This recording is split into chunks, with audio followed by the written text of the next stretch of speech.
Informer, c'est notre devoir. RTSV, la source de l'information en République démocratique du Congo. Suivez vos nouvelles sur la 97.5 MHz.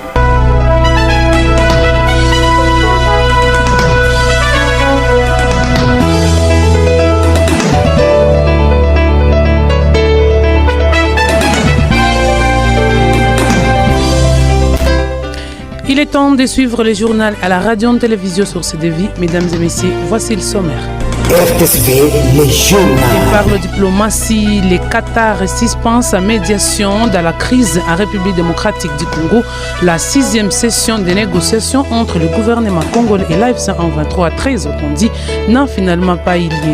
RTSV, le journal. Et à Goma, la société civile de la commune de Karissimbi plaide pour la non-assistance aux acteurs de la société civile et défenseurs des droits de l'homme par les autorités de Kinshasa depuis la prise de la ville de Goma par les M23.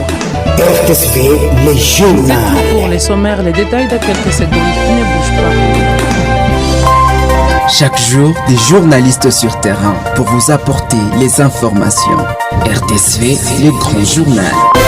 Commençons à Goma, je le dis dans les titres, la société civile de la commune de Karissimbi plaide pour la non défenseur des droits de l'homme par les autorités de Kinshasa depuis la prise de la ville de Goma par les M23. C'était au cours d'une interview accordée avec le président de la société civile de la commune de Karissimbi, Christian en octobre 2025. Selon lui, après la prise de la ville de Goma, certains acteurs ont jugé mieux de quitter la ville de là où ils sont. Ils traversent une vie pénible, 10 mois déjà sans assistance.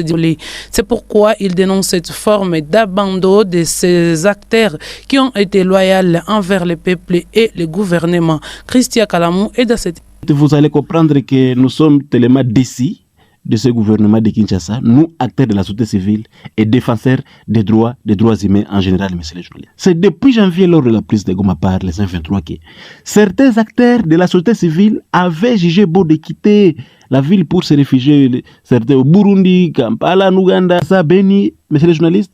Mais ça fait déjà 10 mois sans aucune assistance du gouvernement de Kinshasa, monsieur le journaliste. Que nous sommes abandonnés totalement par le gouvernement de Kinshasa. Voilà la raison pour laquelle nous sommes en train de dire, de dénoncer cet abandon et exigeant. Vous savez, nous avions, il y a des informations, des rumeurs qui circulent qu'il y a eu 4 millions, je ne sais pas, de dollars qui a été octroyés au ministère des droits humains pour assister les activistes ou les acteurs de la société civile et défenseurs des droits humains.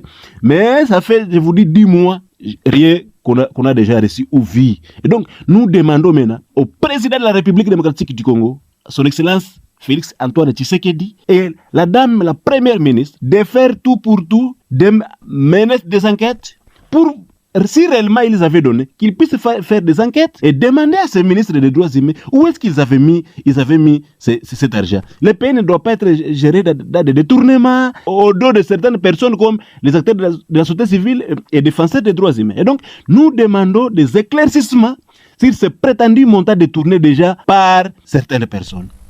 Et par le diplomatie dans ces radiojournaux, les Qatar passent en médiation dans la crise en République démocratique du Congo. La 6e session des négociations entre les gouvernements congolais et l'AF-123, très entendu, n'a finalement pas eu lieu.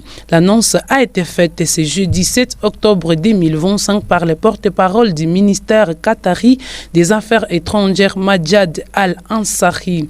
Le Qatar concentre désormais ses efforts sur les pourparlers en Égypte concernant la crise à Gaza, où son premier ministre s'implique activement sur recommandation de Donald Trump afin de parvenir à un accord entre les parties.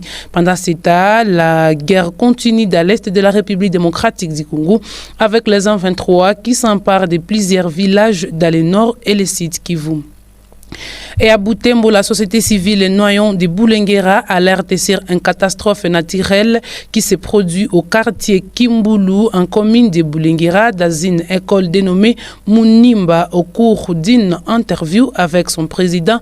C'est mardi 7 octobre 2025. John Kameta, c'est bien lui qu'il s'agit, a indiqué que la toiture des 3 salles de classe ont été emportées par un vent violent dans les après-midi, alors que les écoles bénéficiaires de la gratuité d'enseignement ont beaucoup de difficultés sur le plan fonctionnement. Cependant, il appelle des personnes de bonne volonté de la ville de Butembo de venir en assistance à cette école. Jean mardi 7 octobre, la société civile commune de Boulenguera alerte l'opinion bibolaise sur la catastrophe naturelle qui a eu lieu au quartier Kimbulu, à commune de Boulenguera, précisément à l'EP Munimba, une école d'application de l'Institut Nour. Dans cette école, une toiture de 3 salles de classe a été emportée par Eva Viola hier mardi 7 octobre 2025 dans l'après-midi. Il faut préciser que actuellement les écoles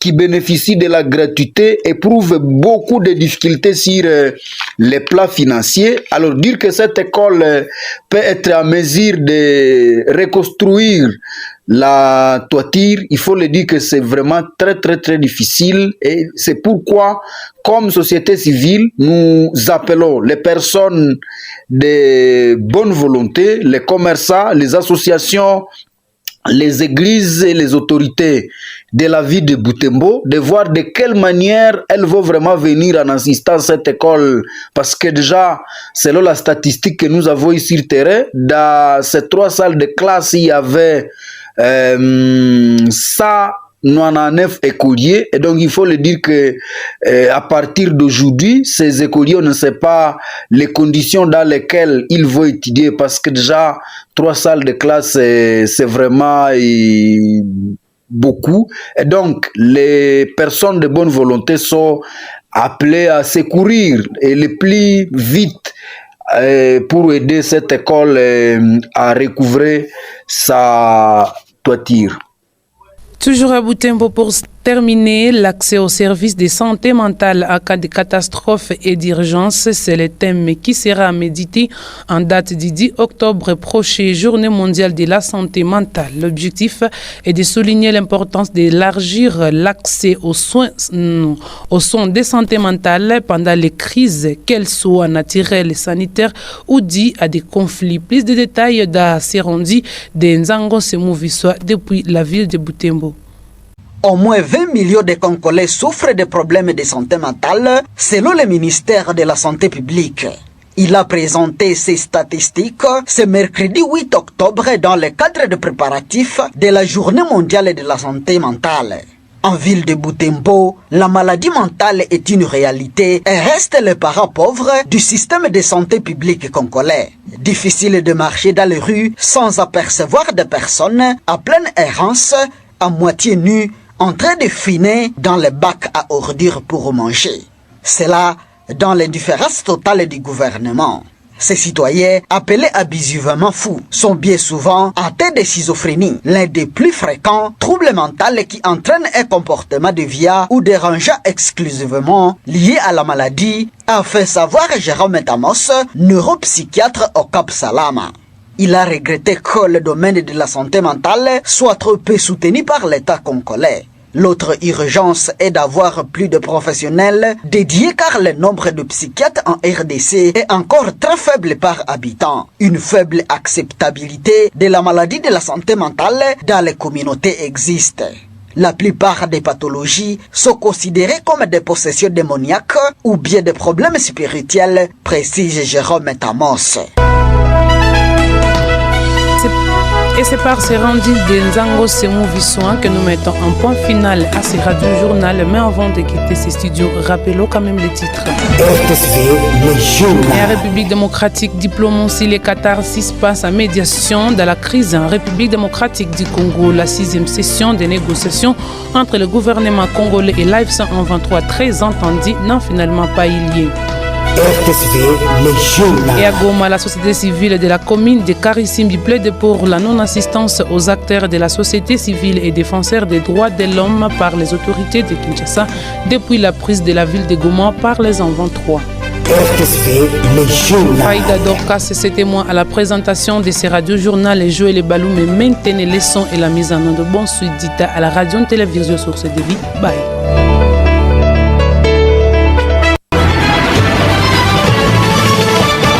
RTSV habari zetu 97.5 FM.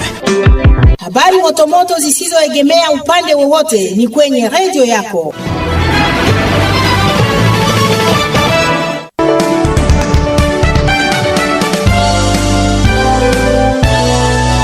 Matangazo yetu yanakujia kutoka mita benti 97.5 FM RTSV. Karibu kufata vichwa vya habari.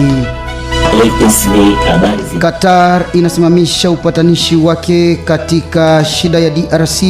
Kikao cha 6 kinachotarajiwa sana cha mazungumzo kati ya serikali ya Kinshasa na AFC M23 mwishowe hakitafanyika. Habari zingine mtajua kwamba shirika la rahia katika manispa ya Karisimbi inalia sababu ya kusaidia wateteaji wa asasi za kirahia, pia wakiwa wateteaji wa haki za binadamu na serikali ya Kinshasa. Mengi ni katika udondozo habari hizi, kaa chonjo usibanduke kituo. Radio Source de Vie. Habari kamili. Kwenye utangazaji naitwa Joel Balume. Goma, shirika la rahia katika manispa ya Karisimbi inalia sababu ya kutosaidia watendaji wa asasi za kirahia na watendaji wa haki za binadamu na mamlaka ya Kinshasa tangu mji wa Goma umetekwa nayo mamlaka ya M23 AFC. Hii ilikuwa ni wakati wa mahojiano na kiongozi wa muundo huu wa kirahia Christian Kalamo mnamo Jumatano hii Oktoba 8, 2025. Kulingana na yeye, baada ya kutekwa kwa mji wa Goma, watendaji wengine waliamua kuondoka na kujielekeza katika mahali pengine.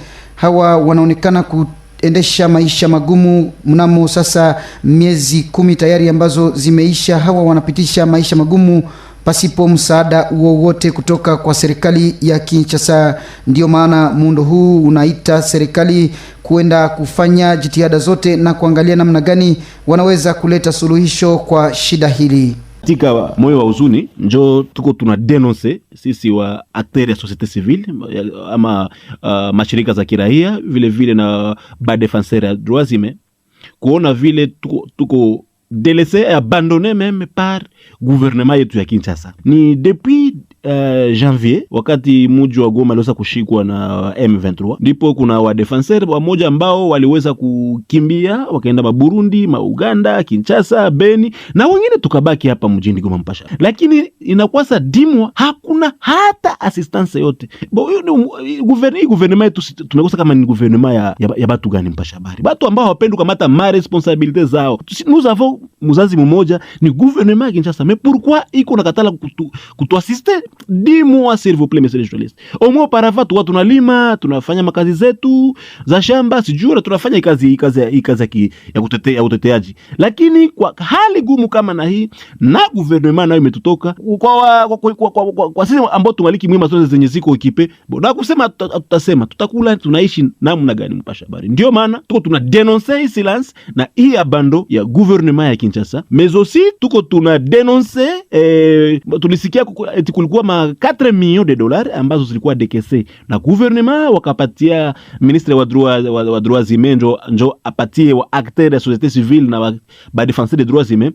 Mpaka saa hii mpasha habari hatuyakaona kitu dimwa hii. Voilà raison pour laquelle tunaita president wa hii nchi son excellence Félix Antoine Tshisekedi na première dame Judith Suminwa, premier ministre plutôt, waweze kufanya ile uwezekanavyo ili tujue kama ile pesa ilifanyia kazi gani, iliendeka kwa nani, ni wanani walidetourner. Kwa habari zingine namna vile nilikueleza hapo mbeleni ni kwamba Qatar inasimamisha upatanishi wake katika shida ya DRC. Kikao cha 6 kinachotarajiwa sana cha mazungumzo kati ya serikali ya Kinshasa na AFC M23 mwishowe haitafanyika. Tangazo hilo lilitolewa mnamo Oktoba 7 na msemaji wa Wizara ya Mambo ya Nje ya Katari, Meja Al-Nassari. Katari sasa inazingatia juhudi zake kwenye mazungumzo huko Misri huku kuhusu shida ya huko Gaza, ambapo waziri mkuu wake anahusika kikamilifu juu ya pendekezo ya Donald Trump ili kufikia makubaliano kati ya vyama. Wakati huo vita vinaendelea mashariki mwa DRC, nao jeshi la AFC M23 likichukua vijiji kadhaa kaskazini mwa Kivu Kaskazini, pia Kivu Kusini. Kwa habari kutoka eneo la Butembo ni kwamba shirika la raia ya Bulengera inaendelea kulalamika kutokana na janga la asili ambalo lilitokea katika wilaya ya Kimbuleni katika wilaya ya Bulengera kwenye shule linaloitwa Munimba. Wakati wa mahojiano na kiongozi wake Jumanne hii Oktoba 2025 tariki 7, John Kameta alionyesha kuwa paa la madarasa matatu ililipuliwa na upepo mkali alasiri, wakati shule zinazofaidika na elimu ya bure zinapata ugumu mwingi katika swala la kufanya kazi.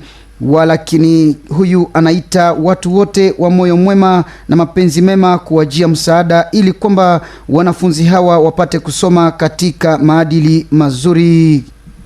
Jana mardi 7 Oktobre 2025 kunako masomo ya EP Munimba ambayo inapatikana Pabohera 4 km, toitire yake iliweza kubebwa na upepeo ya 3 salles de classe. Ni shida kubwa kwa hiyo masomo paske inakuwa masomo ambayo inakuwa watoto wanasoma bure, hawalipe hata safra.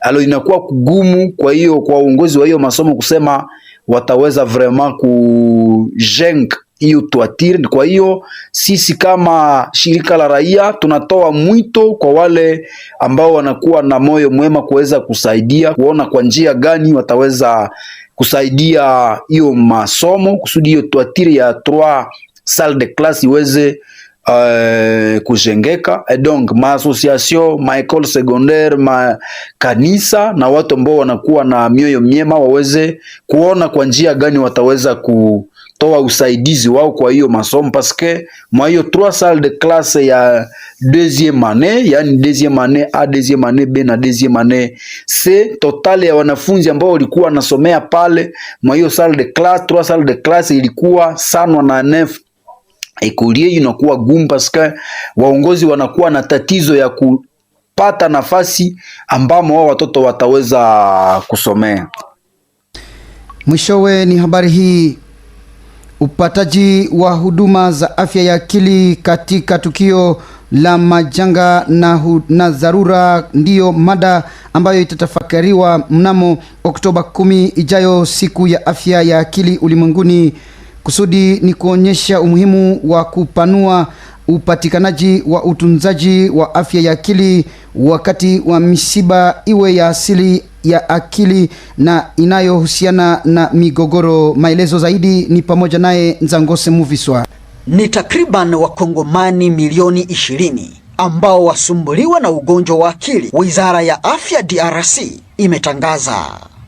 Wizara hiyo imetoa hizo hesabu hii Jumatano tarehe 8 Oktoba katika namna za maandalizi za siku kuu za ugonjwa wa akili ulimwenguni.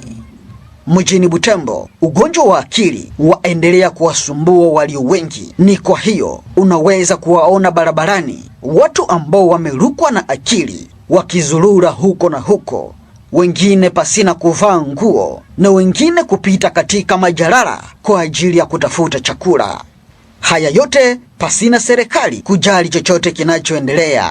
Watu hawa wameitwa wenda mazimu na wengi wamesumbuliwa na ugonjwa wa ubongo kuuma zaidi, ambao umesababisha wengi kuwa na hali ya mtu ambaye akili yake imeathirika, amesema Jerome Tamose, mwana saikolojia kunako Cap Salama Butembo. Ni kwa hiyo arigrit kuona kwamba serikali ya Kongo haifuatilie zaidi watu ambao wamerukwa na akili. Jerome Tamos afunua kwamba pia wengi ambao wasumbuliwa na ugonjwa wa akili kila mara yatangazwa kwamba hawa wavamiwa na pepo wachafu. Ni kwa hiyo aomba serikali kuangazia sana kuhusu watu hawa ambao wengi wameachiliwa na familia zao na wengine wengi ambao serikali imewatupilia DRC.